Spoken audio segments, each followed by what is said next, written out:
கருத்து கணிப்பு எடுக்கிறாங்களா? Seeman photo, Annamalai photo, Vijay photo, Udhayanidhi photo, இவங்க 4 பேரோட போட்டோ மட்டும் போடுறாங்க. ஏன் தேமுதிகன்ற கட்சி இல்லையா? அவங்களை வெறித்தனமாவே தூண்டி விட்டுட்டு இருக்கிற சீமான் ஒரு தலைவர், அண்ணாமலை மத்தவங்களை பழி சொல்லி குறை சொல்லி வளர்ந்துட்டே இருக்கிறவர் ஒரு அரசியல் தலைவர். இதுதாண்டா அரசியல், இதுதாண்டா அரசியல் தலைமை அப்படின்னு நீங்க நம்புற மாதிரி புரிஞ்சுக்கிற மாதிரி ஒரு அற்புதமான அரசியல் தலைமைகள் தான் இனிமே உள்ள வருவாங்க. நடிகர்கள் சங்கம் அப்படியே அடக்கி வாசிக்கிறாங்க. மத்த சங்கங்கள் எல்லாமே ரொம்ப அப்படியே பயந்து போலாமா வேணாமா, போனா இது ஒரு கான்ட்ரவர்சி ஆயிடுமா, இந்த கூட்டம்லாம் நமக்குள்ள இருக்குன்னு தெரிஞ்சாக்கா இந்த கட்சியில இருந்து எதிர்ப்பு வருமா அப்படின்னு சொல்லிட்டு ரொம்ப அழகா அப்படியே மூடி மறைச்சிட்டு இருக்காங்க. இப்ப விஜயகாந்த் சாருக்கு இவ்வளவு கூட்டம் வந்துட்டே இருக்கு, யாராலையுமே அந்த பொறாமையை தாங்கிக்கவே முடியல. அங்க பிளான் பண்ணி இருக்கணும் அப்படின்னா சரியான வசதிகளை சரியான கட்டமைப்பை கொடுத்ததுக்கு அப்புறமா கிளாம்பாக்கம்ன்ற ஒரு பேருந்து நிலையத்தை அதிகாரப்பூர்வமா அறிவிச்சு பெரிய தலைவர்கள் எல்லாம் வரவழைச்சு ஒரு ஓபனிங் நடத்தி தான் அதை நீங்க ஓபன் பண்ணணும். எந்த அரசியல் தலைமை வந்து அதை ஓபன் பண்ணாங்க, என்னைக்கு ஓபன் பண்ணாங்க?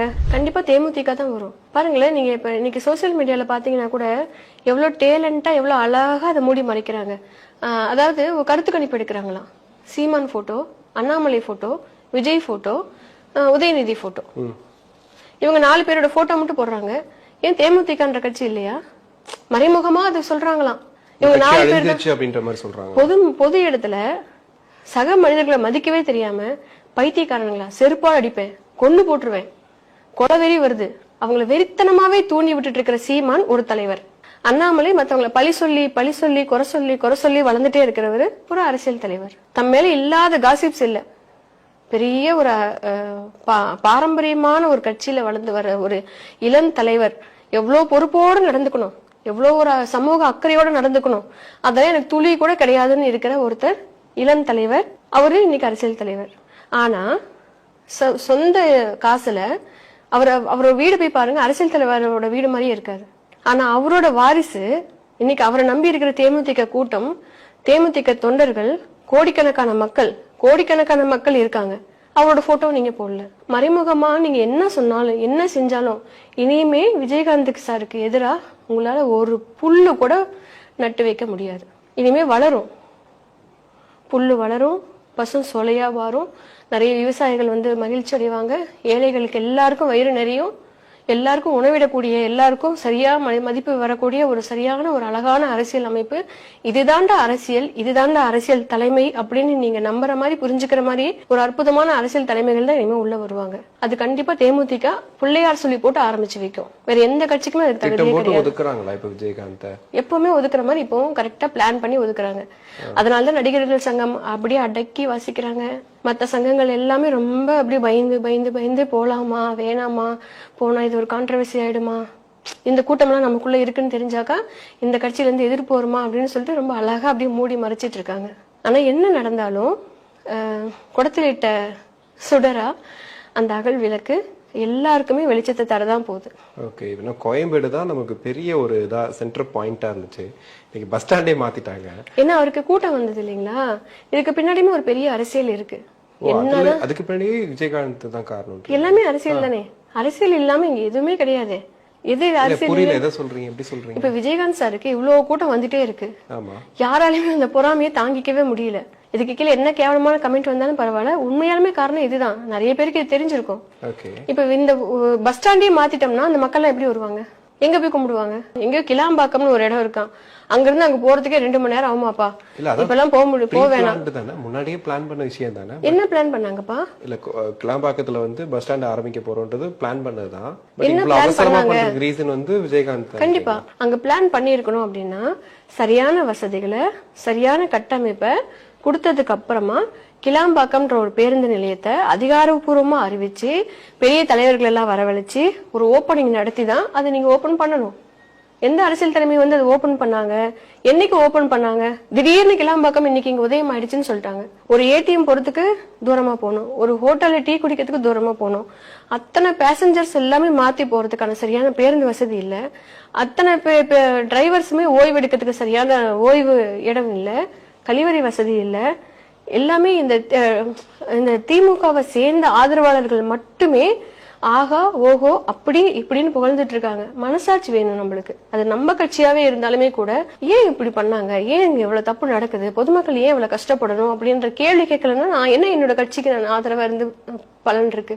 கருத்து கணிப்பு எடுக்கிறாங்களாம். Seeman photo, Annamalai photo, Vijay photo, Udhayanidhi photo, இவங்க 4 பேரோட போட்டோ மட்டும் போடுறாங்க. ஏன் தேமுதிகன்ற கட்சி இல்லையா? அவங்களை வெறித்தனமாவே தூண்டி விட்டுட்டு இருக்கிற சீமான் ஒரு தலைவர். அண்ணாமலை மத்தவங்களை பழி சொல்லி குறை சொல்லி வளர்ந்துட்டே இருக்கிறவர் ஒரு அரசியல் தலைவர். இதுதாண்டா அரசியல், இதுதாண்டா அரசியல் தலைமை அப்படின்னு நீங்க நம்புற மாதிரி புரிஞ்சுக்கிற மாதிரி ஒரு அற்புதமான அரசியல் தலைமைகள் தான் இனிமே உள்ள வருவாங்க. நடிகர்கள் சங்கம் அப்படியே அடக்கி வாசிக்கிறாங்க. மத்த சங்கங்கள் எல்லாமே ரொம்ப அப்படியே பயந்து போலாமா வேணாமா, போனா இது ஒரு கான்ட்ரவர்சி ஆயிடுமா, இந்த கூட்டம் எல்லாம் நமக்குள்ள இருக்குன்னு தெரிஞ்சாக்கா இந்த கட்சியில இருந்து எதிர்ப்பு வருமா அப்படின்னு சொல்லிட்டு ரொம்ப அழகா அப்படியே மூடி மறைச்சிட்டு இருக்காங்க. இப்ப விஜயகாந்த் சாருக்கு இவ்வளவு கூட்டம் வந்துட்டே இருக்கு, யாராலையுமே அந்த பொறாமையை தாங்கிக்கவே முடியல. அங்க பிளான் பண்ணி இருக்கணும் அப்படின்னா சரியான வசதிகளை சரியான கட்டமைப்பை கொடுத்ததுக்கு அப்புறமா கிளாம்பாக்கம்ன்ற ஒரு பேருந்து நிலையத்தை அதிகாரப்பூர்வமா அறிவிச்சு பெரிய தலைவர்கள் எல்லாம் வரவழைச்சு ஒரு ஓபனிங் நடத்தி தான் அதை நீங்க ஓபன் பண்ணணும். எந்த அரசியல் தலைமை வந்து அதை ஓபன் பண்ணாங்க, என்னைக்கு ஓபன் பண்ணாங்க?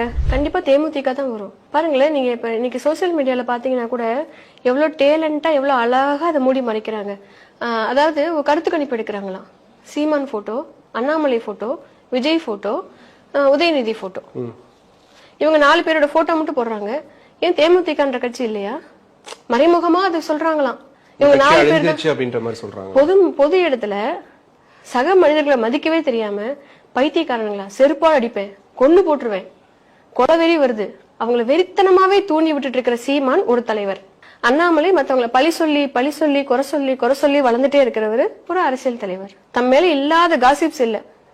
பெரிய ஒரு பாரம்பரியமான ஒரு கட்சியில வளர்ந்து வர ஒரு இளம் தலைவர் எவ்வளவு பொறுப்போடு நடந்துக்கணும், எவ்வளவு ஒரு சமூக அக்கறையோட நடந்துக்கணும், அதெல்லாம் எனக்கு துளி கூட கிடையாதுன்னு இருக்கிற ஒருத்தர் இளம் தலைவர். அவரு இன்னைக்கு அரசியல் தலைவர்.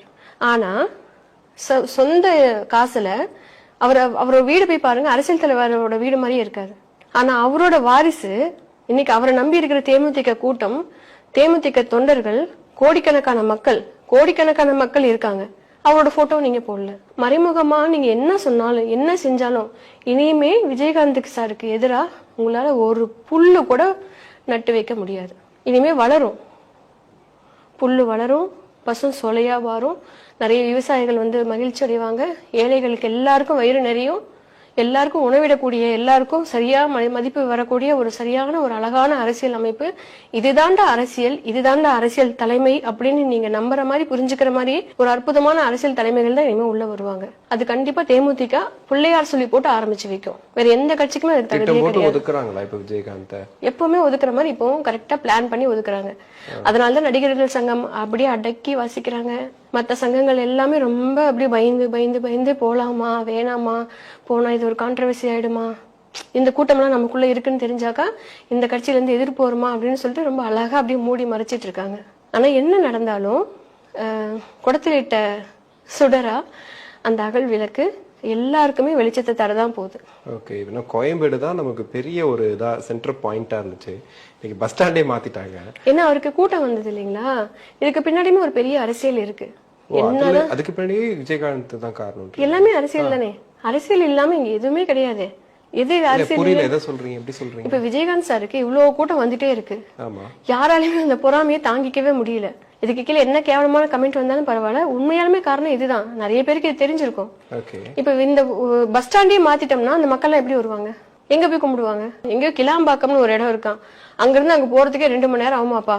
இப்பெல்லாம் போக வேணாம். முன்னாடியே பிளான் பண்ண விஷயம் தானே. என்ன பிளான் பண்ணாங்கப்பா? இல்ல, கிளாம்பாக்கத்துல வந்து பஸ் ஸ்டாண்ட் ஆரம்பிக்க போறோம்ன்றது பிளான் பண்ணதுதான்.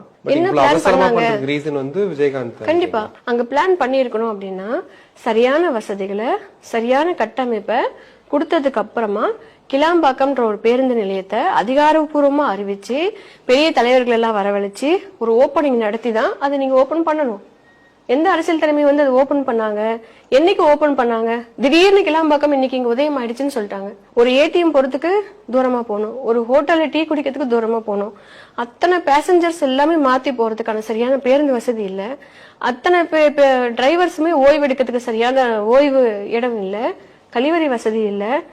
எல்லாமே இந்த திமுகவை சேர்ந்த ஆதரவாளர்கள் மட்டுமே ஆகா ஓஹோ அப்படி இப்படின்னு புகழ்ந்துட்டு இருக்காங்க. மனசாட்சி வேணும் நம்மளுக்கு. அது நம்ம கட்சியாவே இருந்தாலுமே கூட ஏன் இப்படி பண்ணாங்க, ஏன் இங்க இவ்வளவு தப்பு நடக்குது, பொதுமக்கள் ஏன் இவ்வளவு கஷ்டப்படணும் அப்படின்ற கேள்வி கேட்கலன்னா நான் என்ன என்னோட கட்சிக்கு நான் ஆதரவா இருந்து பலன் இருக்கு?